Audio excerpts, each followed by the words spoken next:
আপনারা দেখছেন একুশে টেলিভিশন। শেখ কামাল বেঁচে থাকলে আধুনিকতার ছোঁয়ায় সমৃদ্ধ হতো ক্রীড়া ও সংস্কৃতি অঙ্গন, বললেন প্রধানমন্ত্রী।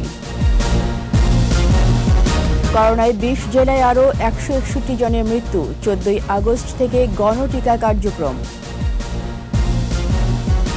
কাল থেকে খুলছে কলকারখানা, অভ্যন্তরীণ রুটে চলবে বিমান, রাজধানীতে ঢিলে ঢালা লকডাউন।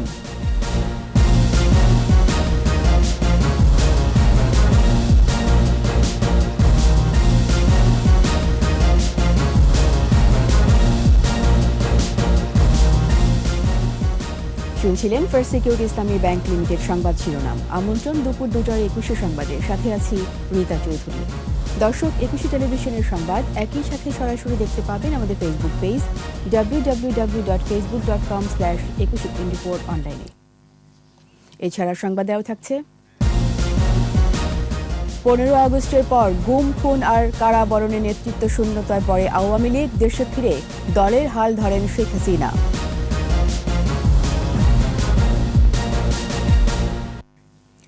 ১৫ আগস্টের হত্যাকাণ্ড জাতির প্রতি চরম বিশ্বাসঘাতকতা বলে মন্তব্য করেছেন প্রধানমন্ত্রী শেখ হাসিনা। শহীদ ক্যাপ্টেন শেখ কামালের ৭২তম জন্মবার্ষিকীর এক অনুষ্ঠানে প্রধানমন্ত্রী আক্ষেপ করে বলেন, নিজের জীবন তুচ্ছ করে জাতির জন্য সর্বোচ্চ ত্যাগ করেছিলেন বঙ্গবন্ধু। সেই জাতিরই একদল ষড়যন্ত্রকারী হত্যা করে বঙ্গবন্ধুকে। শেখ কামাল দেশের ক্রীড়াঙ্গনে আধুনিকতার ছোঁয়া দিয়েছিলেন বলেও উল্লেখ করেন প্রধানমন্ত্রী। বিস্তারিত জানাচ্ছেন আকবর হোসেন সুমন। জাতির পিতা বঙ্গবন্ধু শেখ মুজিবুর রহমানের জ্যেষ্ঠ পুত্র শহীদ ক্যাপ্টেন শেখ কামালের ৭২তম জন্মবার্ষিকীতে পুরস্কার প্রদান অনুষ্ঠানের আয়োজন করে জাতীয় ক্রীড়া পরিষদ। গণভবন থেকে অনুষ্ঠানে যুক্ত হন প্রধানমন্ত্রী শেখ হাসিনা। অনন্য শেখ কামাল স্মারক গ্রন্থের মোড়ক উন্মোচন করেন প্রধানমন্ত্রী। দেশের ক্রীড়াঙ্গনকে সমৃদ্ধ করেছে এমন ৭ ক্যাটাগরিতে ১০ ব্যক্তি ও ২ প্রতিষ্ঠানকে দেয়া হয় শেখ কামাল জাতীয় ক্রীড়া পরিষদ পুরস্কার। বঙ্গবন্ধু কন্যা বাবার স্নেহবঞ্চিত আদরের ছোট ভাই শেখ কামালের স্মৃতিচারণ করেন অনুষ্ঠানে। শেখ কামালের চিন্তা, চেতনা, দায়িত্ববোধ ও নেতৃত্বের গুণাবলী তুলে ধরেন শেখ হাসিনা। যেহেতু আমার আব্বা রাজনীতি করতে যে বারবার কারাগারে বন্দী থাকতে হতো, সংসারে অনেক কাজের দায়িত্ব মার পাশে থেকে সে পালন করত। এবং আমার থেকে বয়সে ছোট হলে আমি বলবো যে চিন্তায়, চেতনায় সব দিক থেকে ওর ভিতরে একটা চমৎকার মানসিকতা ছিল, দায়িত্ববোধ ছিল, কর্তব্যবোধ ছিল। ক্রীড়াঙ্গন ও সাংস্কৃতিক অঙ্গনে শেখ কামাল যে আধুনিকতার ছোঁয়া দিয়েছিলেন, তিনি বেঁচে থাকলে আরও সমৃদ্ধ হতো বলে মন্তব্য করেন প্রধানমন্ত্রী। আধুনিক ফুটবল খেলা বা ক্রিকেট খেলা বা এই যে খেলাধুলা, সেটাকে একটা আধুনিকতার ছোঁয়াটা এবং সঙ্গীত জগতে বা সাংস্কৃতিক জগতে সেখানেও তার যথেষ্ট অবদান রয়েছে। ১৫ আগস্ট হত্যাকাণ্ডকে বিশ্বাসঘাতকতার উদাহরণ বলে মন্তব্য করেন প্রধানমন্ত্রী। ও যখন দেখে যে নূর, হুদা এরা একসাথে ঢুকছে, ও তাদেরকে বলেছিল যে আপনারা এসে গেছেন, খুব ভালো হয়েছে, দেখেনি বাসা কারা আক্রমণ করেছে। এই কথা শেষ করতে পারেনি, ওই নূরের হাতের অস্ত্রই গর্জে ওঠে। ওরা ওখানেই কামালকে নির্মমভাবে গুলি করে হত্যা করে। এত বড় বিশ্বাসঘাতকতা এই বাংলাদেশে ঘটে গেছে। কাজে চক্রান্তটা কোথায় কিভাবে ছিল সেটা নিশ্চয়ই দেশের মানুষ এখন এতদিন উপলব্ধি করতে পারে। আর কত বড় বিশ্বাসঘাতকতা সেটাও আপনারা নিশ্চয়ই উপলব্ধি করতে পারেন। পিতার মতো বিলাসিতা বিবর্জিত সাদামাটা জীবনধারণে অভ্যস্ত পরিবারের আদর্শ নিয়েই দেশ পরিচালনা করার প্রত্যয় জানান বঙ্গবন্ধু কন্যা। দেশের মানুষের কল্যাণে কাজ করা, এটাই আমাদের শিক্ষা। আকবর হোসেন সুমন, একুশে টেলিভিশন, ঢাকা। এদিকে জাতির পিতা বঙ্গবন্ধু শেখ মুজিবুর রহমানের জ্যেষ্ঠ পুত্র শহীদ শেখ কামালের ৭২তম জন্মবার্ষিকীতে শ্রদ্ধা নিবেদন করেছে আওয়ামী লীগ। সকালে ধানমন্ডি আবহানী ক্লাব প্রাঙ্গণে শহীদ শেখ কামালের প্রতিকৃতিতে শ্রদ্ধা জানান আওয়ামী লীগের সাধারণ সম্পাদক ওবায়দুল কাদের এবং কেন্দ্রীয় নেতারা। পরে তার প্রতি শ্রদ্ধা জানাতে বনানী কবরস্থানে যান আওয়ামী লীগ নেতারা। প্রথমেই প্রধানমন্ত্রী শেখ হাসিনার পক্ষে শ্রদ্ধা জানান আওয়ামী লীগ সাধারণ সম্পাদক ওবায়দুল কাদের। এরপর আওয়ামী লীগের পক্ষ থেকে কেন্দ্রীয় নেতাদের নিয়ে শ্রদ্ধা নিবেদন করেন তিনি। শ্রদ্ধার্ঘ্য অর্পণ শেষে ওবায়দুল কাদের বলেন, বাংলাদেশের রক্তাক্ত বিশ্বাসঘাতকতার ইতিহাসের সবচেয়ে কালিমালিপ্ত অধ্যায় ৭৫-এর আগস্ট ট্র্যাজেডি।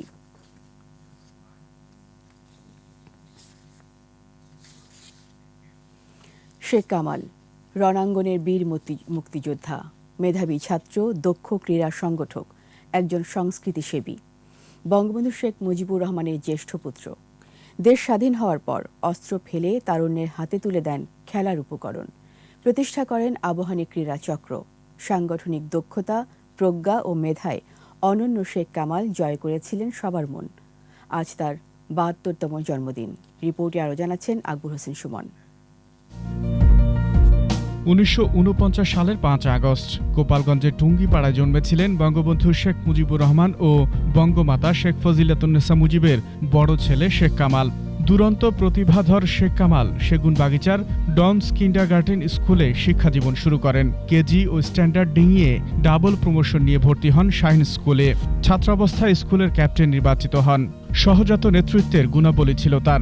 সেখান থেকে মাধ্যমিক ও ঢাকা কলেজ থেকে উচ্চ মাধ্যমিক শেষ করে ভর্তি হন ঢাকা বিশ্ববিদ্যালয়ের সমাজবিজ্ঞান বিভাগে।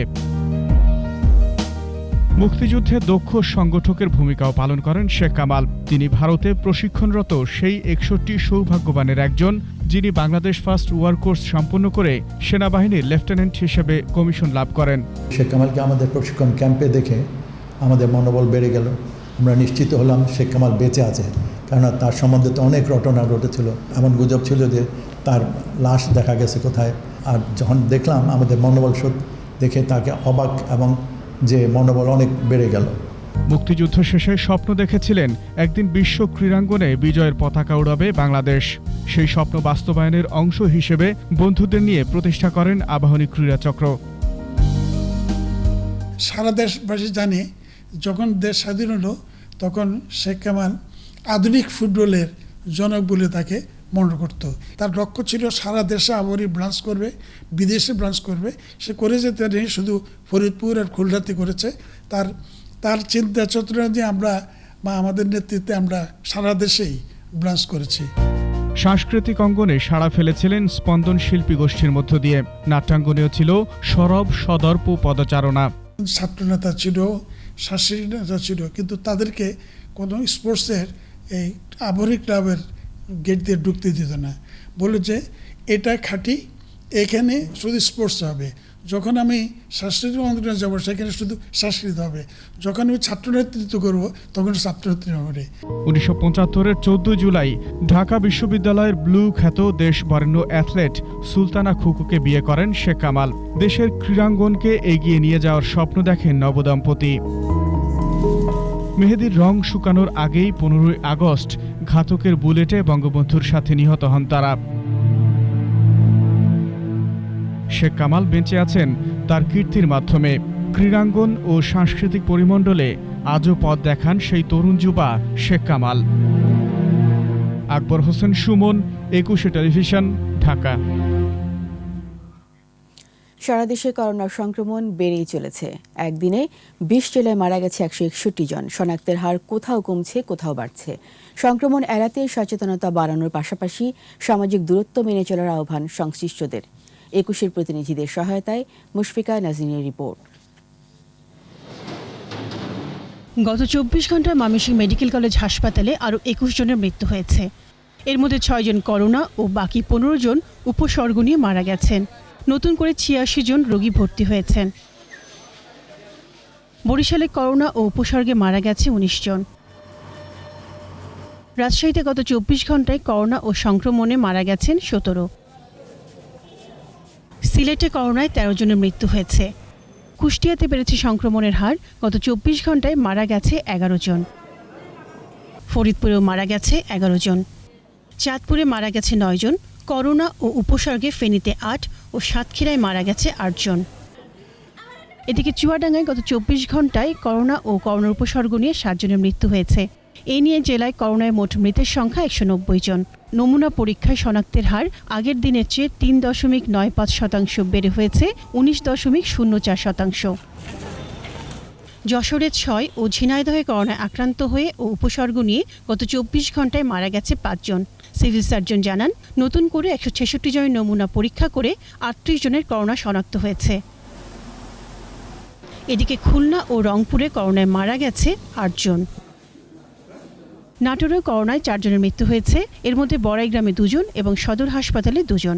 নতুন করে করোনায় আক্রান্ত হয়েছেন 68 জন। গাজীপুরে 24 ঘন্টায় করোনায় নতুন আক্রান্ত 238 জন, মারা গেছেন 4 জন। সংক্রমণের হার 24.71%। এদিকে মেহেরপুরে গেল 24 ঘন্টায় নতুন করে আরও 28 জন করোনা আক্রান্ত শনাক্ত হয়েছে, মারা গেছে 3 জন। টাঙ্গাইল, জয়পুরহাট, ঠাকুরগাঁও ও পাবনায় মৃত্যু হয়েছে 7 জনের। মুশফিকা নাজনীন, একুশে টেলিভিশন।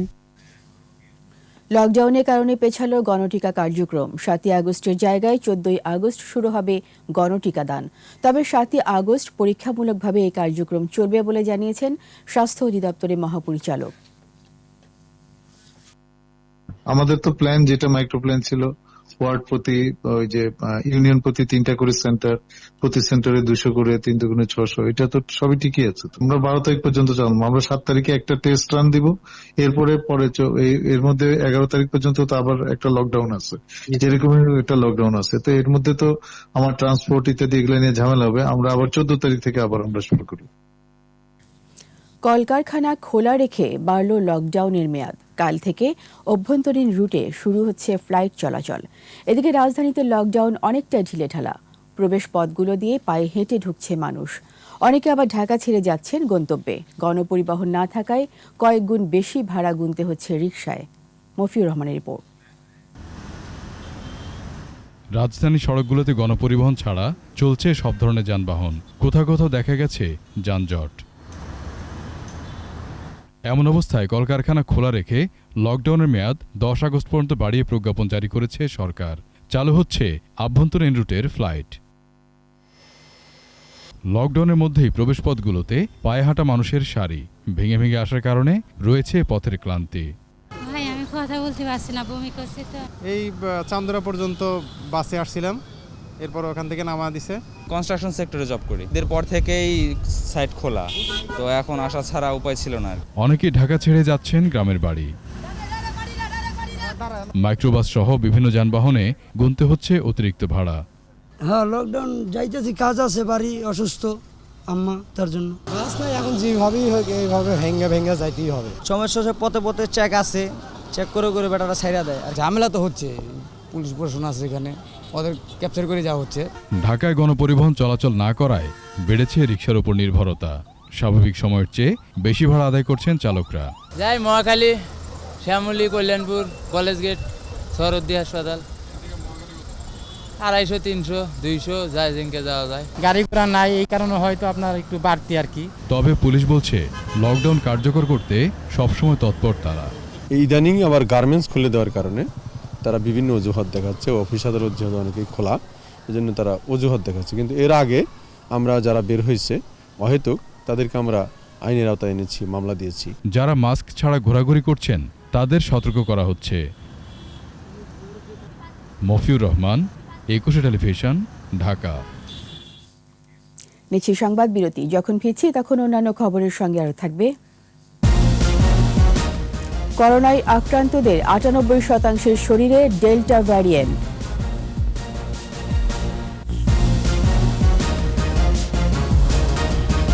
আবার আমন্ত্রণ দুপুর 2টার 21 সংবাদে।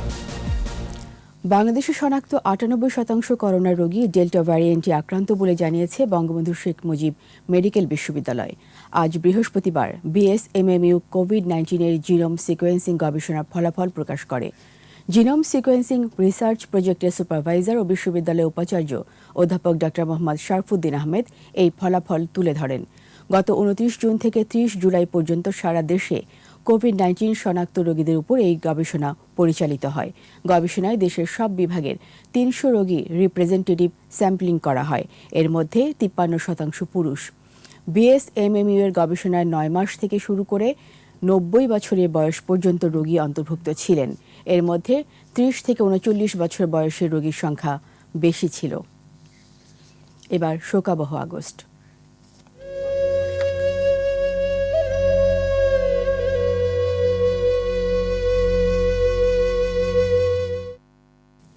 পঁচাত্তরে 15ই আগস্ট বঙ্গবন্ধুকে সপরিবারে হত্যার পর ঘোর অমানিশা নিমজ্জিত হয়ে পড়ে আওয়ামী লীগ। সামরিক স্বৈরাচারের বুটের নিচে পিষ্ট হয়ে গুম, খুন আর কারাবরণের নেতৃত্ব শূন্যতায় পড়ে মুক্তিযুদ্ধে নেতৃত্ব দানকারী দলটি। ষড়যন্ত্র চলে আওয়ামী লীগ ভাঙার।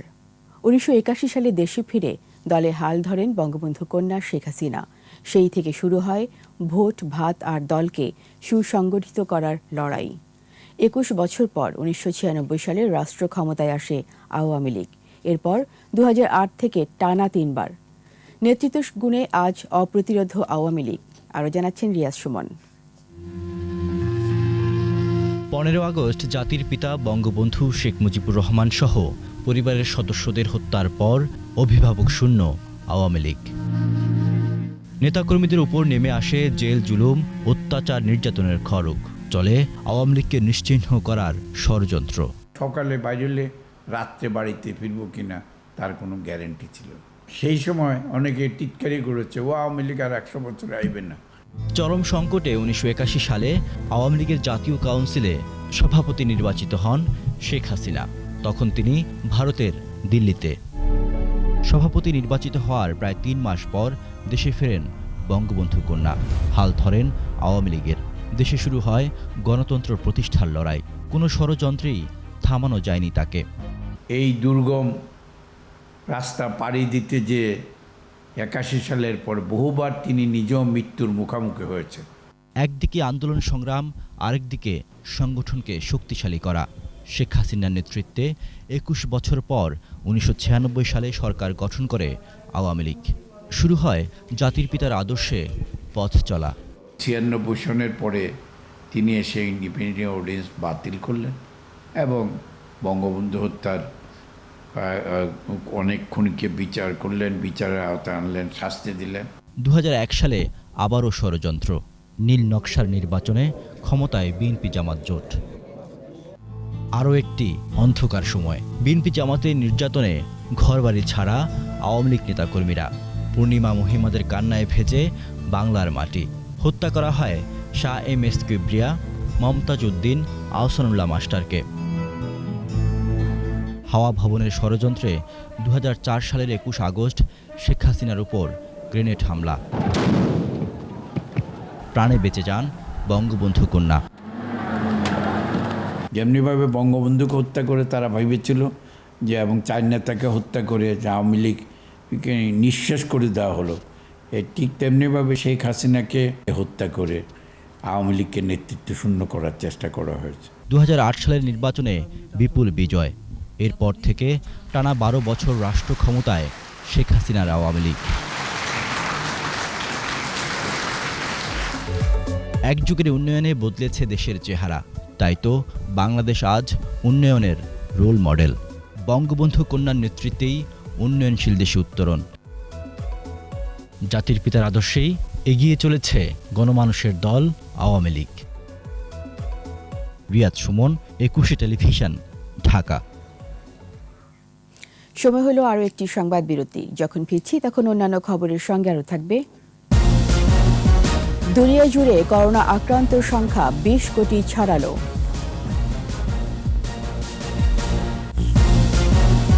আর এরই সাথে শেষ করছি দুপুর 2টার 21 সংবাদ। যাওয়ার আগে ফার্স্ট সিকিউরিটি ইসলামী ব্যাংক লিমিটেড সংবাদ শিরোনামগুলো আরও একবার। শেখ কামাল বেঁচে থাকলে আধুনিকতার ছোঁয়ায় সমৃদ্ধ হতো ক্রীড়া ও সংস্কৃতি অঙ্গন, বললেন প্রধানমন্ত্রী। করোনায় 20 জেলায় আরও 161 জনের মৃত্যু। 14 আগস্ট থেকে গণটিকা কার্যক্রম। কাল থেকে খুলছে কলকারখানা, অভ্যন্তরীণ রুটে চলবে বিমান। রাজধানীতে ঢিলে ঢালা লকডাউন।